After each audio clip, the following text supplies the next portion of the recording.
নমস্কার বন্ধুরা, মিনুর রান্নাঘরে আপনাদের স্বাগত। চলে এলাম নতুন একটা রেসিপি নিয়ে। আজকে আমি আমার রান্নাঘরে এই চারা কাতলা মাছ নিয়ে নিয়েছি। এই যে ছোট ছোট কাতলা মাছ একদম জ্যান্ত, ভালো করে কেটে ধুয়ে পরিষ্কার করে নিয়েছি। এবার এই মাছগুলোকে একটু পাতলা ঝোল করে একটা রেসিপি করে আপনাদের দেখাবো।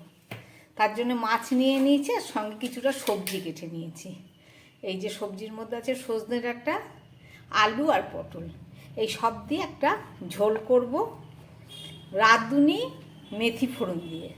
তাহলে চলুন দেখুন কেমন হয় রেসিপিটা। শুরু করি। একদম প্রথমে আমি এই কেটে রাখা মাছের মধ্যে নুন দিয়ে দিচ্ছি,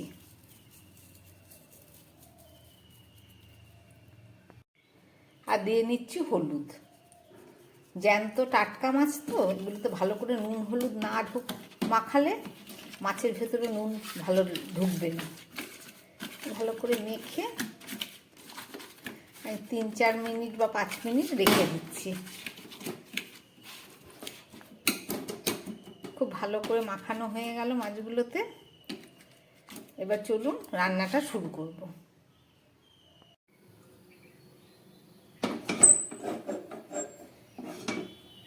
পাঁচ মিনিট হয়ে গেছে, আমি রান্নার জন্য একটা কড়াই বসিয়ে দিলাম।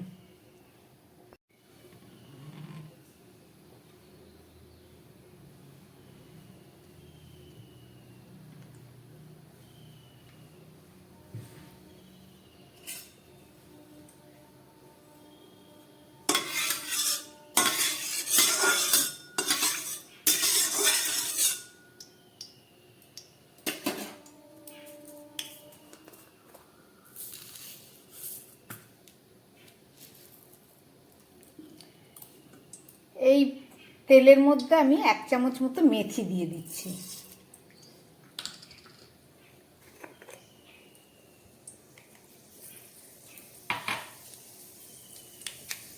আর দিয়ে দিচ্ছি 1/2 চামচ মতো রাঁধুনি।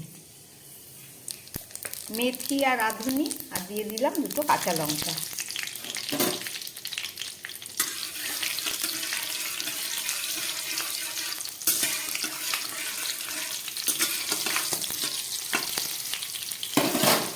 এই মেথি রাঁধুনি তেলের মধ্যে আমি মাছগুলোকে ভেজে নিচ্ছি।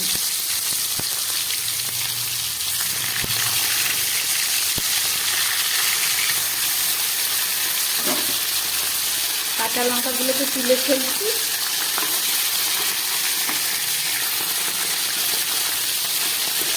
আর এই ফোড়নের মধ্যেই মাছগুলোকে আমি ভেজে নেব।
মাছগুলো একদম সুন্দর ভাজা হয়ে গেল। এবার আমি মাছগুলোকে তুলে ফেলবো।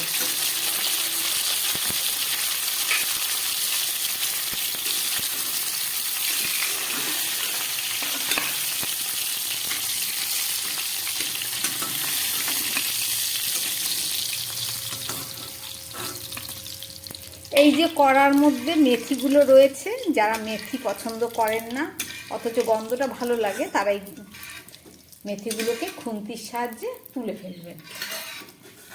যেমন যেভাবে আমি তুলে ফেলছি। শুধু ভাজায় মাছের মধ্যে ফ্লেভারটা থাকলেই হবে।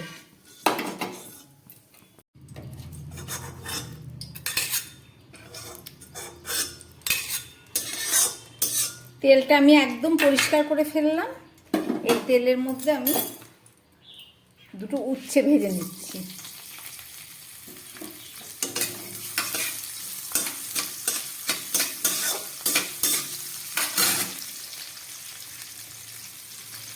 একটু নুন দিয়ে দিলাম।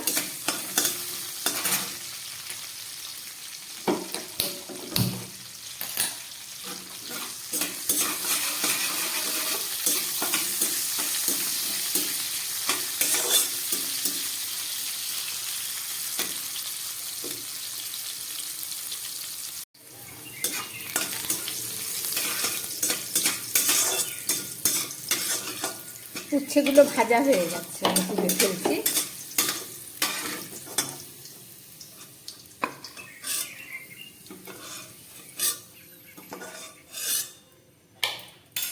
এখানে যা তেল আছে এই তেলই হয়ে যাবে। এই তেলের মধ্যে 2টো তেজপাতা দিলাম আর দিয়ে দিচ্ছি একটু জিরে, সাদা জিরে।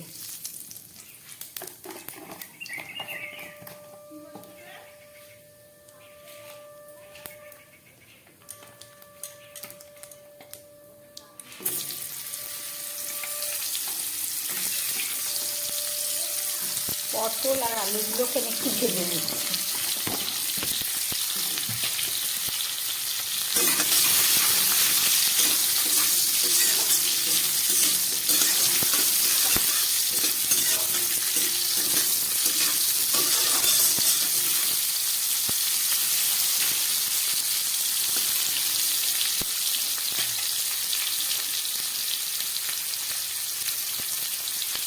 দিয়ে দিচ্ছি নুন আর দিয়ে দিচ্ছি কিছুটা হলুদ।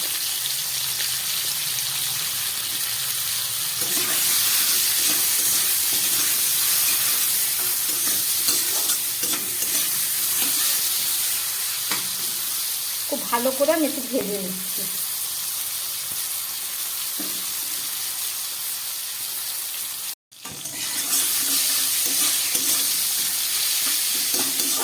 আলু আর পটলটা খুব ভালো করে ভাজা হয়ে গেছে। এবার আমি এর মধ্যে দিয়ে দিচ্ছি 1/2 চামচ মতো আদা বাটা। খুবই কম দিলাম, কেননা পাতলা একটা ঝোল থাকে জ্যান্ত মাছ। আর দিয়ে দিচ্ছি 1/2 চামচ মতো ধনের গুঁড়ো। এগুলো আমি বাড়িতেই মিক্সিতে গুঁড়ো করেছি। আর দিয়েছি 1/2 চামচ জিরের গুঁড়ো। আর দিয়ে দিলাম 1/2 চামচেরও কম ছোট চামচের লঙ্কার গুঁড়ো। খুব ভালো করে দিয়ে একটু মশলাটা কষিয়ে নিই।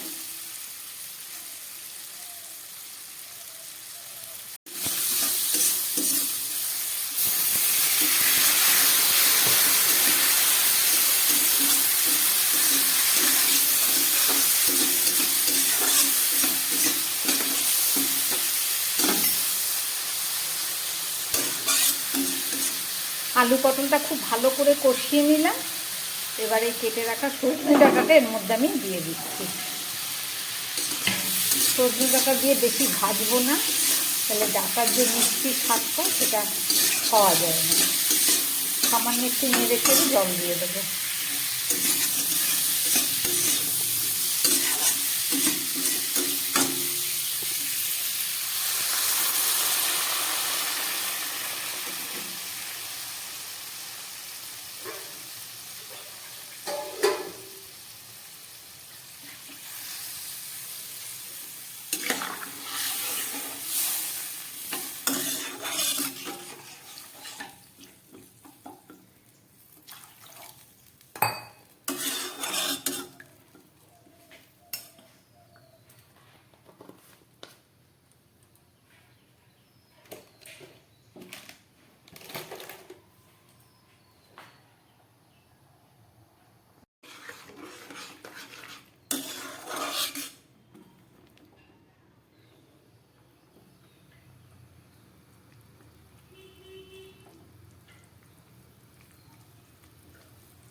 ঝোলটা ফুটে উঠেছে। আমি এবার গ্যাসটাকে মাঝারি আঁচে দিয়ে একটু ঢাকা দিয়ে 2-3 মিনিটের মতো সিদ্ধ করে নেবো। ডাঁটাটা যাতে হাফ সিদ্ধ হয়, তারপরে ফেরত এসে মাছ দিয়ে আবার রান্না করে দেখাচ্ছি। ঢাকাটা দিয়ে দিলাম ডাঁটাগুলো একটু সিদ্ধ করব বলে।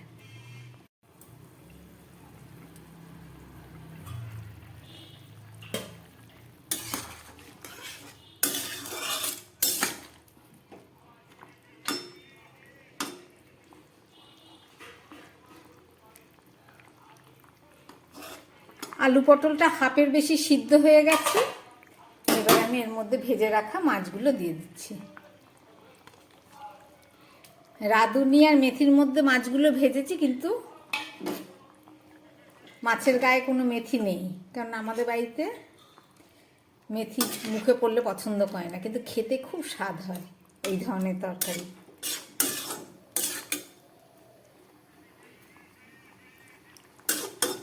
ঝোলটা এবার ফুটে উঠুক, আবার 2-3 মিনিট মতো রান্না হোক, তারপরে দেখাচ্ছি।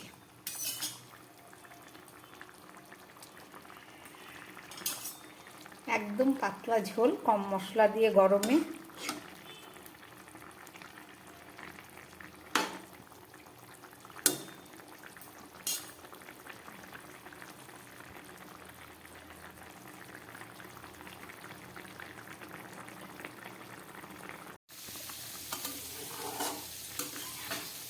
মাছের ঝোলটা আরও 2-3 মিনিট ফুটিয়ে নিলাম।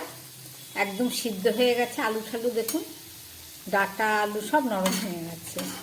আমার মাছের ঝোলটা একেবারে রেডি। চলুন এবার গ্যাস বন্ধ করে আমি এটাকে কিছুক্ষণের জন্য ঢাকা দিয়ে রাখি। এবার এই ভেজে রাখা কাঁচা লঙ্কা আর উচ্ছেগুলো আমি ওপর থেকে দিয়ে দেবো।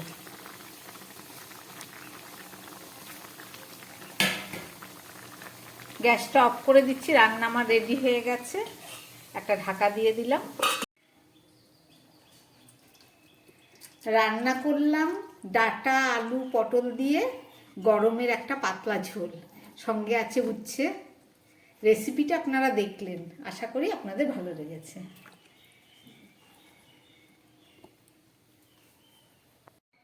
রান্না করলাম সজনে ডাঁটা আলু পটল দিয়ে আর চারা কাতলা মাছের ঝোল। রেসিপিটা আপনারা দেখলেন। মেথি রাঁধুনি ফোড়ন দিয়ে উচ্ছে দিয়ে একটা পাতলা গরমের ঝোল রান্না করলাম। খেতে দুর্দান্ত স্বাদ হয়। একবার বানিয়ে খাবার অনুরোধ রইল। যদি ভালো লাগে আমার বানানো এই রেসিপি, তাহলে আমার চ্যানেলটাকে লাইক করবেন এবং সাবস্ক্রাইব করবেন, যাতে আমি আবার নতুন ভিডিও নিয়ে আসতে পারি। নমস্কার, সবাই সুস্থ থাকবেন, ভালো থাকবেন।